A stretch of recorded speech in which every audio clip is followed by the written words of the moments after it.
God has great things for you in 2013. As we read in Isaiah chapter 43, God told us the quality or the kind of new things that he's willing to do for you in 2013. If your life has been a wilderness, a barren place, God is able and willing to make a way for you. Your finances, your health, your family, your career, every aspect of your life, God is able to take every wilderness experience, every disappointment, and turn it into a blessing and a divine appointment if you are willing to trust him. Secondly, he said in Isaiah 43, I will cause rivers to flow in the desert. That means that if any experience has been like a desert for you, deserts are harsh places, harsh conditions, unfavorable conditions, dry conditions, places of unproductivity, places of unfulfillment, places of dashed hopes and aspirations and dreams. God is still a God that causes rivers to flow in the desert. So when he says, I'll make a way in the wilderness, I'll cause rivers to flow in the desert, that means I will cause your realizations to be achieved. In the place where you've experienced disappointment, I'm willing and able to bring a divine appointment. In a place where you have seen unanswered prayer, I'm able to bring about answered prayer.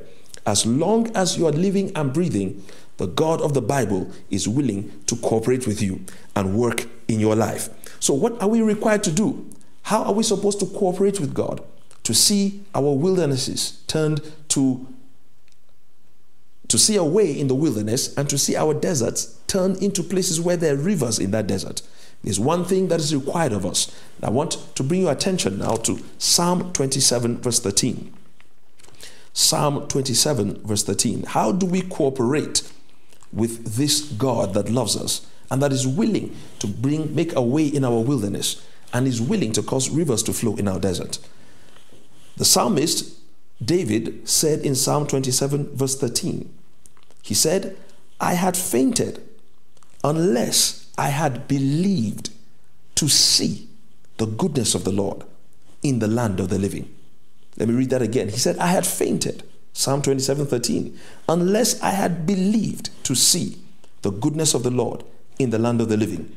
And he said, wait on the Lord, be of good courage, and he shall strengthen thine heart. Wait on the Lord, be of good courage, and he shall strengthen thine heart. Wait, I say, on the Lord.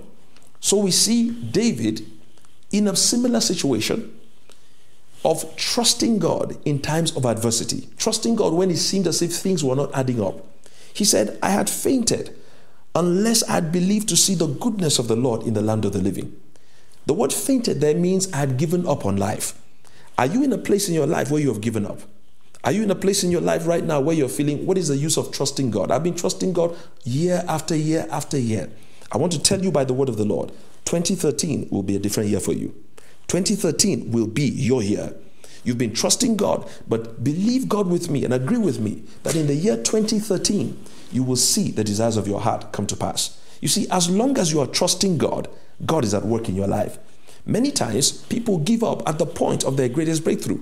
The psalmist said, I would have fainted. I would have given up on life. I would have thrown in the towel. I would have counted all my efforts as useless and vain.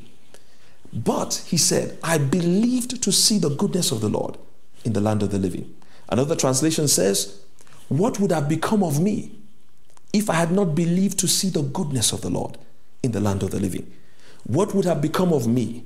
What would have become of you? Or what would become of you if you had not believed to see the goodness of the Lord in the land of the living? Let me ask you a very important question. If you are not going to believe God for a better year in 2013, what is the other option you have? The other option is to doubt God, is to give up on life. And all those other options, I know, are not options that you really in your heart, you want to experience. But believe God, like the psalmist. He said, I would have fainted. What would have become of me unless I believed to see the goodness of the Lord in the land of the living? That means that if you are to see the goodness of the Lord, and it is possible for you to see the goodness of the Lord in 2013, you are going to have to believe God. You say, what do I have to believe about God? You must believe that God is faithful. You must believe that God does not change. You must believe that God has your best interest